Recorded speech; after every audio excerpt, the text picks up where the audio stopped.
Καστίγιο. Είμαστε πλέον στις καθυστερήσεις του αγώνα. Ο Ριβάλντο έχει την μπάλα στον έλεγχό του. Κάνει την κίνηση ο Στολτίδης. Ο Ριβάλντο κρατάει. Ζητάει ο Καστίγιο, του πετάει την μπάλα. Ριβάλντο, Γιοβάνι, Ριβάλντο. Το 1-2 από τους Βραζιλιάνους.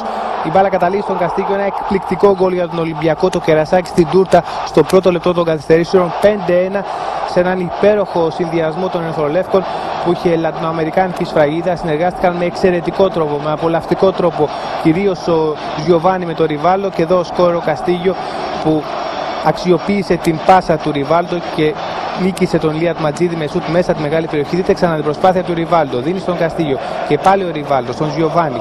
Ριβάλντο, Γιοβάνι, ήταν απολαυστικός ο συνδυασμός των Βραζιλιάνων. Τον έχασε μάλιστα και η κάμερα, όπως είδατε. Τι να κάνει εκεί το κέντρο της άμυνας του ΠΑΟΚ, ο Βόκολος και ο Χασιώτης, αλλά και ο Ανδρέας που ήταν από πίσω. Βλέπετε πώς συνεργάστηκαν οι Βραζιλιάνοι, έκρυψαν την μπάλα από τους φιλοξενούμενους και ο Καστίγιο με αριστερό σουτ νίκησε τον Λίατ Ματζίδη. Ήταν το 5ο και τελευταίο γκολ των Ερυθρολεύκων στο ντέρμπι με τον ΠΑΟΚ που βλέπετε ξανά.